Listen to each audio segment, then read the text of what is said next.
Thank you very much, and thank you very much for the kind invitation. It's a pleasure and a privilege to be here with you all. And sorry for disturbing lunch as well. Hopefully you're well sort of sustained and filled.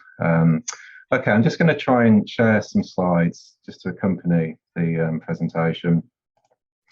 So hopefully you'll all be able to hear me and be able to see these slides in front of you. If at any stage I speak too quickly, which is a common criticism, then just let me know and I'll slow down and hopefully you'll all be able to understand. Okay, so the talk today then is focused on trying to reassert the radical praxis of veganism. And I just want to have a look at some thoughts and reflections with the understanding that there might be something just to take away quite constructively to think about and apply in whatever context and situations you find yourself here today. So while there may be some quite complex and nuanced themes and arguments, the structure of the presentation is quite straightforward. It's divided into two parts. And part one is to really begin to question and unpack this idea that we have the vegan revolution, vive la vegan revolution. Because I think at this moment in time, as we come together within the conference, there's possible grounds to be quite optimistic. When we look around at various media reports, various trends that seem to highlight a growing popularity and influence of vegans and veganism, both within the UK and across Europe and beyond. If we try and get an evidence base for this, so these figures are drawn from the UK Vegan Society that are celebrating this extremely impressive increase in the number of vegans, quadrupling in a 5-year period, to the point that in 2019 there was supposed to be at least 600,000 vegans. And if in the context of Europe we have a look at that level, again we can see a similar impressive increase in figures, and some of the statistics are suggesting this has doubled in just a 4-year period. So the Guardian, for example, just as an illustration, Grundian, it talks about this unstoppable rise of veganism, you know, and how this has moved and captured a much more mainstream consciousness and awareness. And certain promotional going vegan in January, that seems to again have been very successful on a number of levels, both within the UK and globally as well. I mean, in the statistics there, it suggests that, you know, people from 209 countries and territories took part. So as I say, surely this is grounds for to be very optimistic and look into the future in a very sort of positive vein. And certainly, if we think about the rise of veganism and the availability of plant-based foods and alternatives to dairy milk, I mean, the range and quality that's available is unprecedented. I never thought that I would be able to go into the high street and have such this sort of luxury of choice in terms of possible vegan options. And you know, what a time to be alive. The fast food sort of restaurants, the McDonald's, the KFCs and the Burger King, all coming forward with vegan sort of alternatives and options. So how is this sort of related then in terms of some of the bigger, the wider sort of trends that we can see? Well, surely the impacts of all of this impressive rise of veganism must have a consequential effect for the meat and dairy industry. Surely we can see this sort of rapid decline in the demand for animal proteins, be it through meat or the fluids, the milk, and possibly in terms of the animal kind of industrial complex, the farming industry, as Homer Simpson might say, the end is nigh. I've just included a screenshot from one of the major British supermarkets, Tesco's, talking about the closure of the meat and fish counter because of this low customer demand. So surely, this is a point of a revolution in terms of how we kind of how we kind of move forward in terms of veganism and these positive impacts that we see, around us on these different levels. But yeah, 3 question marks.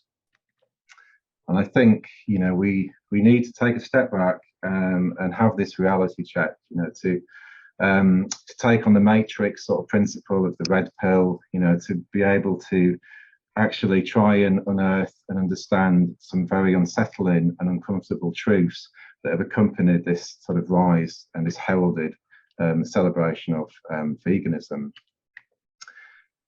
Dinesh Wadiwal talks about the systems of violence in the way that humans treat other animals as being appropriate to frame and understand as constituting a war.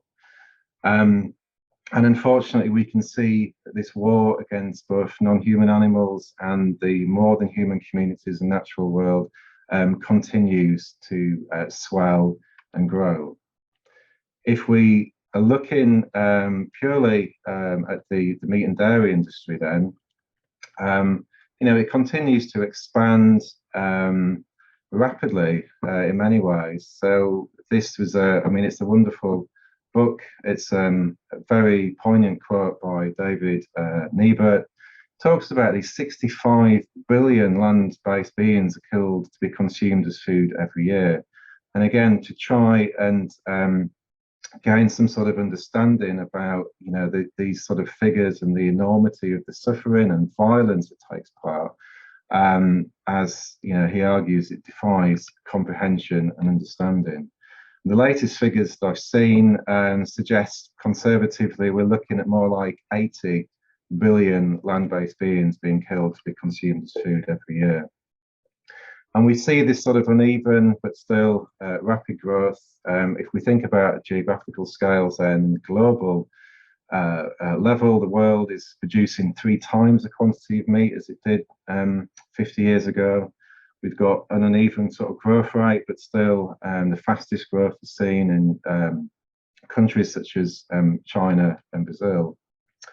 So how do we account from this? How do we begin to sort of square this circle of understanding with, again, the rise of sort of veganism?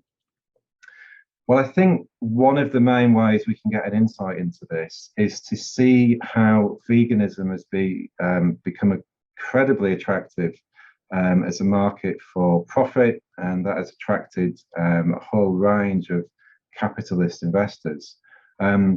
So again, some of the usual sort of suspects in terms of the corporations and individuals are really beginning to expand their sort of businesses to take on board the profits to be made from plant-based foods and non-dairy products. This, again, is dominated or increasingly dominated this sort of narrative and the serious implications that this has for veganism. So we talk about veganism is being driven and promoted for the interests of company profits. It's been subsumed, as many other radical sort of alternatives have, and commodified by capitalism. And when we look at this in the context of those previous trends and statistics, we can clearly see potentially, what the future has if this type of veganism is to continue to unfold and expand moving forward.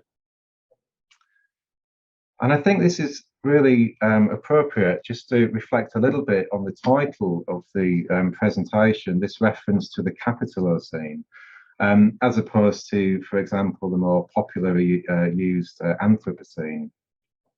And this is something that was the focus of attention in an editorial with 2 other wonderful scholar activists, Erica Cudworth and Will Basseau, And we were focusing in this special issue around the question of the post-human. But we argued that it's important to name the crisis in an appropriate or a more appropriate way. And we brought forward this reference to the Capitalocene. So again, to really try and unpack and understand the way in which capitalism and its commodification of life has become this ruinous sort of planetary force. And again, at all stages, it's really important to try and bring together this narrative of capitalism in terms of how this accounts in degree and proportion to the exploitation, inequality, and violence that we see in the everyday. So the vegan revolution then, the implication has been that it's been largely stripped, certainly in that crossover from the sort of the fringe to the mainstream. It's stripped of any sort of radical intent, its transformative potential, and it's very much been repackaged and resold as a lifestyle, a consumer activity.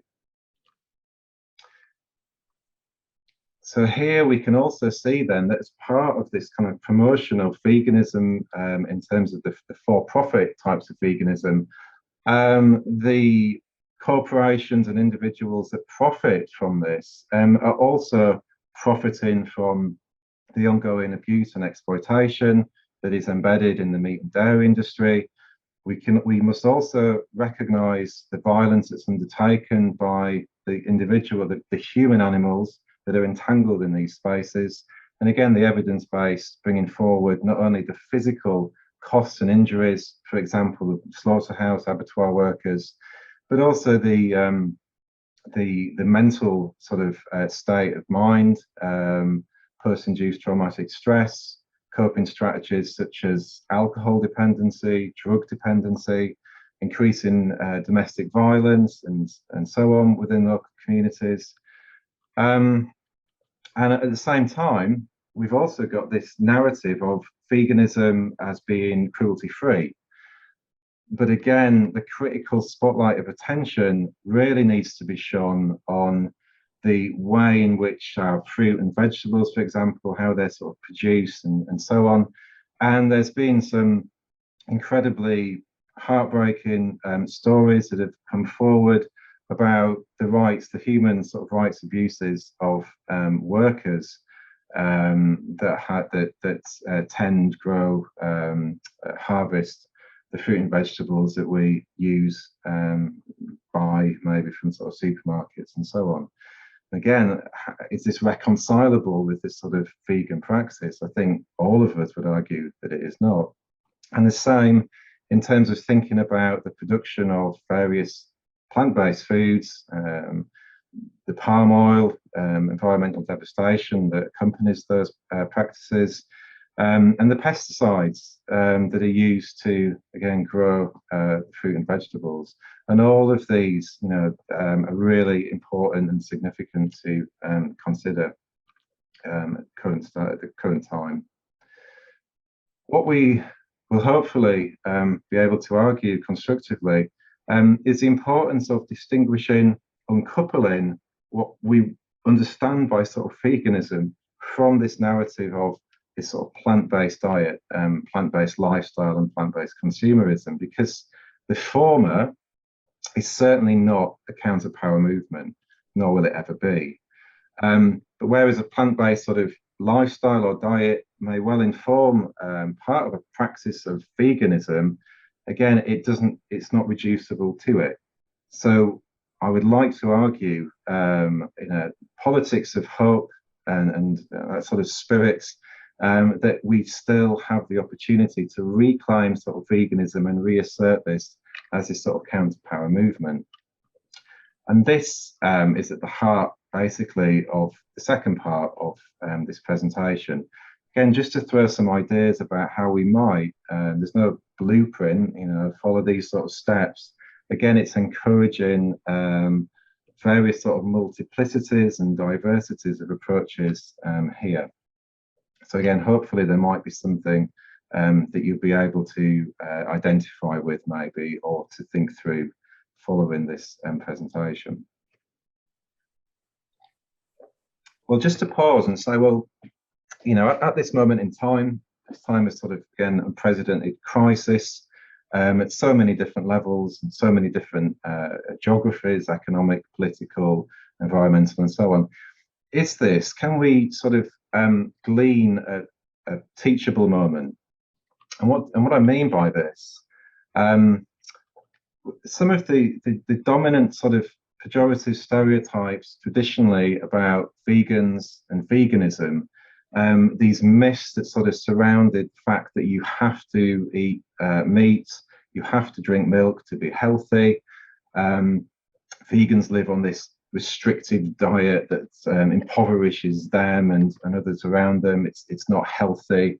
You know, you will die. You know, all of these sort of extreme but very dominant sort of ways in which these norms work in society.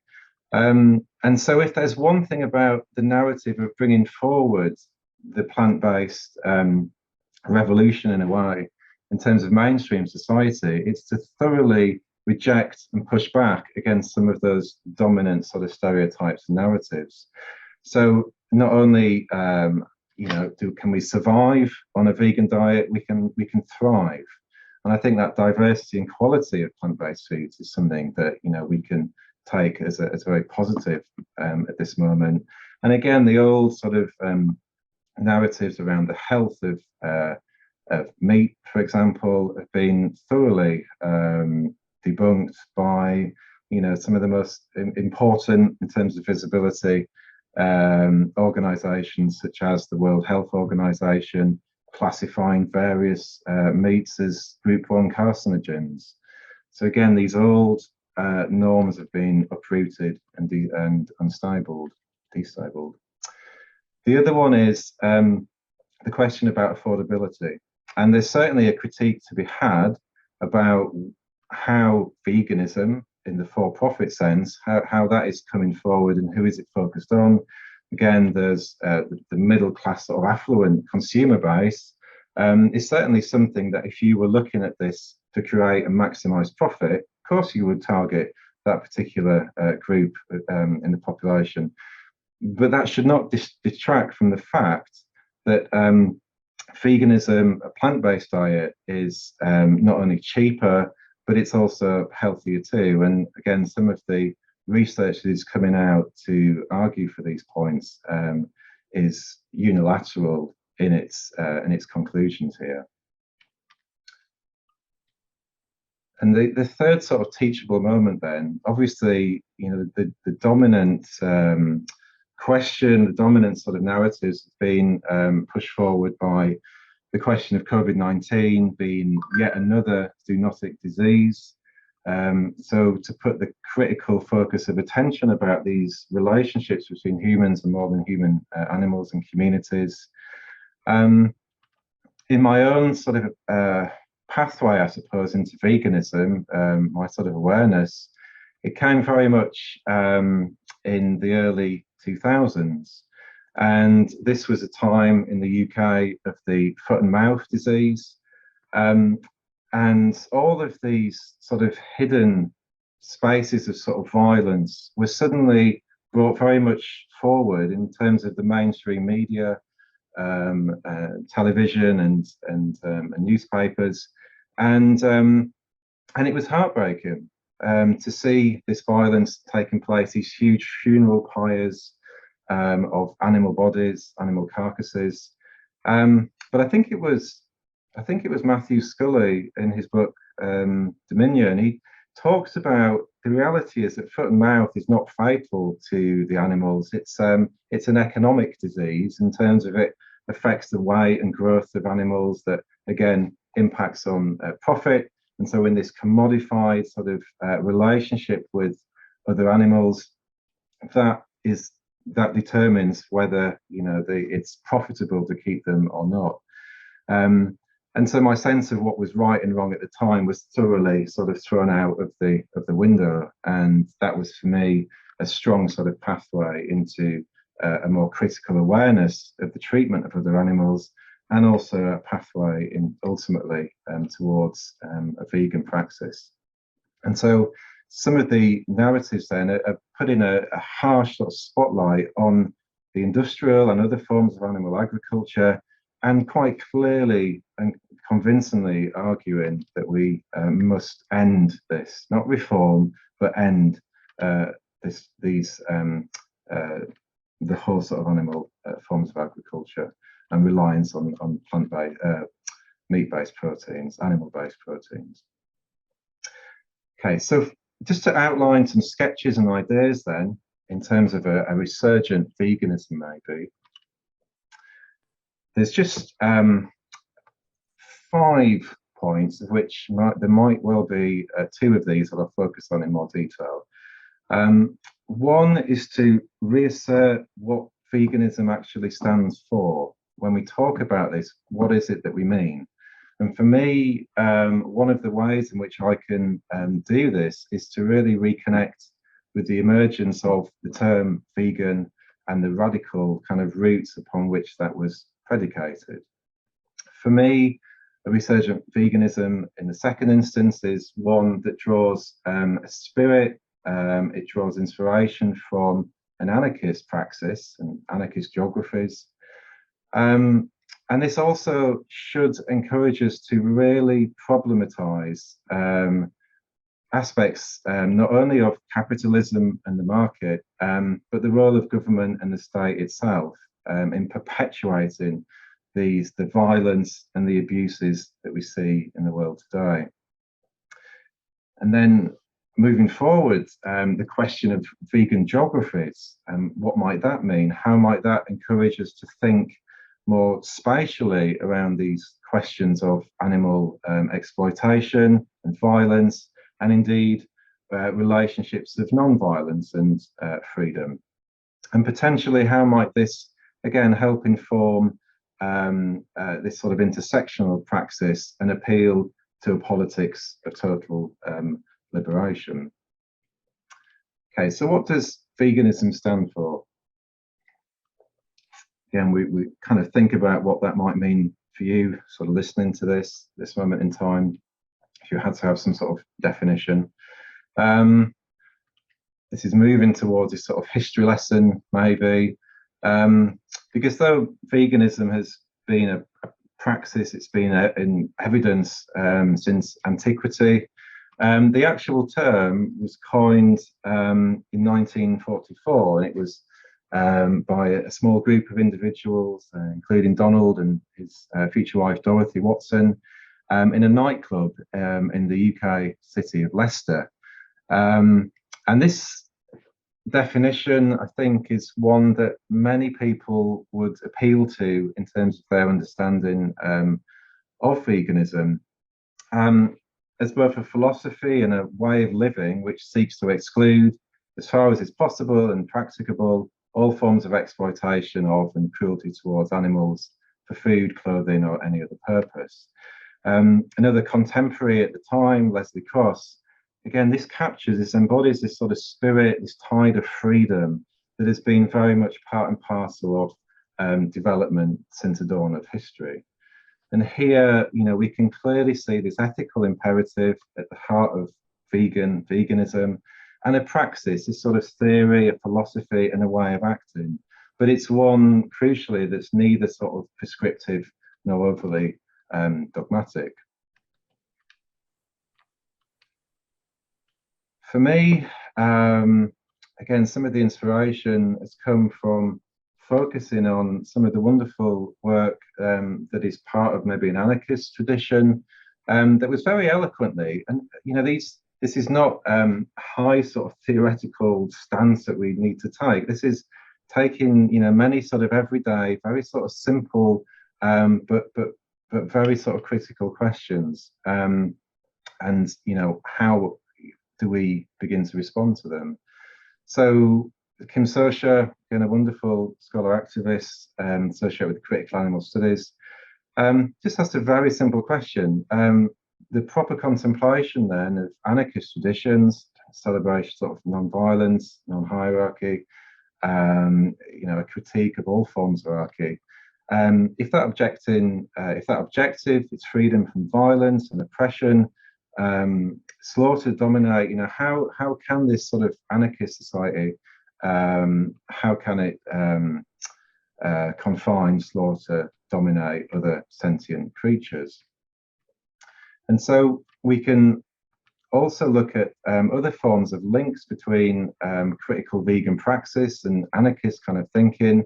One of the most popular pamphlets was this pamphlet by Brian Dominic in 1997, looked at this sort of vegan perspective on anarchism, or an anarchist perspective on veganism.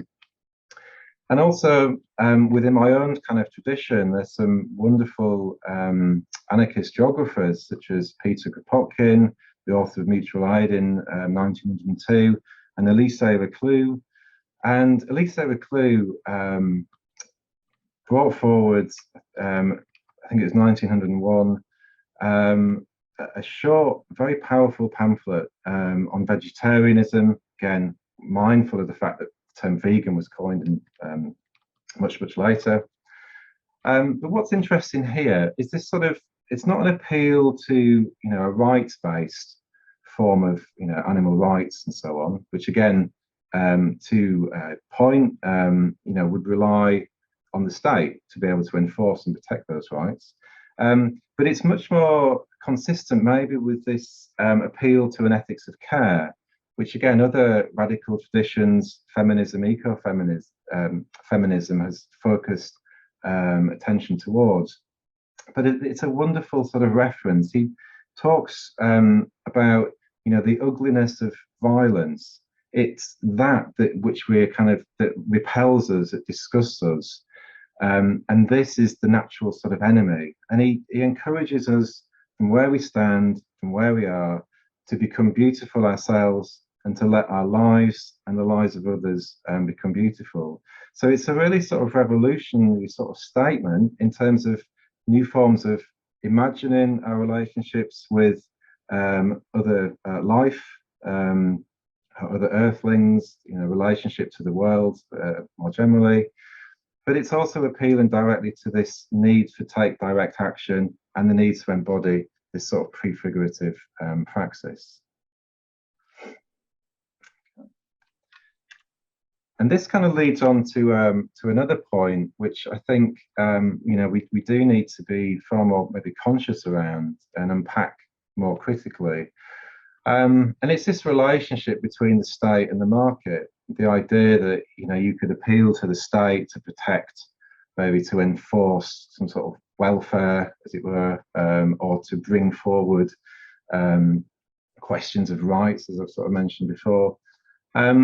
But when we actually see how the state and the market are these sort of inseparable concepts, how we see that the devastation, the destruction, the atrocities that are committed on all of the levels that would interest us in terms of challenging as vegans, as animal liberation activists, we see the hand of government always there, in terms of the legal infrastructures, the legal frameworks. But when we think about the enormous subsidies that are paid to those that profit from the abuse of animals, for example, and if we could see a shift, even a small sort of percentage shift towards the subsidizing of these forms of agriculture towards more plant-based ones, what a tremendous impact that may well have. So again, how these sort of work collectively is something that we really do need to think through more carefully. The other point, another related point then, is to say, it's very dangerous and in so many ways to believe that the change that we need to inform the futures that we desire will come from this sort of top-down, these sort of economic and political elites. And just as one illustration of this, I just want to highlight a tweet and a reflection by Alex Lockwood, who also happily, I believe, is participating in the conference. He's going to give a talk. Again, a wonderful activist and scholar. And Alex he was at the COP26 conference, and he was focusing on, or at least this example, focused on his observations about the food that was provided at the conference. So he basically, so the picture illustrates you have a plant-based sort of meal option, vegetarian one, and the meat-based option. And what was interesting was that there was the carbon footprints that went alongside each of these meals. And Alex reflected, he said it almost moved him to tears, that for the meat-based meal, the queue for this food was around the block, and yet hardly anybody was standing in the queue for the plant-based meal. And he said, these are highly intelligent people. They know, they're very much conscious of the impact of meat on, the environment, climate change, and so on. And yet they can't be bothered to shift a queue, to a different queue to be able to eat the meal that has the lowest carbon footprint. So if they can't do it, why should anybody else? Why should, the public at large? And there's certainly, lessons that we need to take from this, because it's not an isolated example. It's very much part and parcel of these particular groups. So to potentially push forward then an argument for vegan geographies. So whenever we think about social justice, I really want to encourage us to think about the sort of the spatialities. And this comes from a book that was published earlier this year in March. Again, a wonderful sort of reflection of some of the latest thinking that scholars pooled from a global sort of consciousness have come together around this question of vegan geographies. And for many people, geography, it's about colouring in maps, where's the capital cities or longest rivers and so on. And it may well be that, but certainly within the radical traditions of geography, there's been a real emergence of a consciously critical animal geographies, which again has a lot of synergies and overlaps with critical animal studies, but again foregrounding the questions of space and scale in all of this, and how we can think through these then in terms of moving forward to these less destructive worlds. And it's very sort of easy, I think, to illustrate this when we think consciously about where and how, for example, activism takes place. So there's a key focus of attention in terms of trying to transgress, trying to access these private, these hidden, to all intents and purposes, spaces and places of abuse. Because again, the vested interest, the world of production and the consumer, there's an enormous investment to keep these worlds from ever coming together and being seen. And then we can see how the legal infrastructure and the rise of various ag-gag laws and punitive measures for animal activists that go in and undertake this form of activism, how that again drives the understanding that this is a very powerful sort of tactic here. Will Potter, for example, again, I like this quote, not from within the geography sort of canon per se, although I think to an extent we can argue all sort of geographers maybe, but it's this idea that the reason why activism in this way is a threat, it's not because of sabotage and sort of breaking sort of windows and so on. It's a fact that these activists are actually creating them. They're allowing this visibility where otherwise it just wouldn't exist. And in terms of the spatiality at work, and again, thank you to the group for this image, which I came across. But the importance of activism in public spaces. We talk about online forms of activism and sharing knowledge and so on. Again, this conference being a wonderful example of that, the online contributions and the physicality. But the physicality of these spaces, drawing connections between the public and what takes place in these other spaces, really beginning to connect other issues in terms of creating a dialogue, an area to express solidarity, an area for change, the teachable moment. Again, it's all very much part of our everyday spaces, our everyday sort of worlds. And this, drawing on a wonderful paper by Kadri here, just again as a further illustration. You know, when we're talking about veganism, or we're talking about broader forms of animal liberation activism, when we critically look at space, how does that open up or close down possibilities and opportunities for change? So what possibilities emerge within a household and a local community sort of levels? How is that enforced, or how is that again complemented or resisted when we think about places of education, places of work? What happens when we think about things at a broader scale? For example, the town, the city regions, the differences between the dynamics between the urban and rural, and what does it mean in, you know, a national sort of framework, the question of the country. And Kadri's article really, you know, it's a very powerful case to recognize these sort of specificities of place, and veganism as this sort of cultural practice and personal identity within post-socialist Europe. So again, the visibility of geographies is very much at the forefront of inquiry and attention here. So if we're paying more closer and critical attention to the questions of place, how might this inform a deeper awareness and understanding of the different relationships that take place within these spaces and sites, how they, again, allow possibilities for change at an individual level or a group-based level? How can we initiate and create meaningful dialogue within these spaces? And how can we express solidarity and offer meaningful ways to support, or better ways of supporting moving forward? So again, I think this dialogue and communication, learning from and learning with other communities and other individuals and groups, again, you know, this maybe is something that, you know, has fueled conferences and meetings such as this one.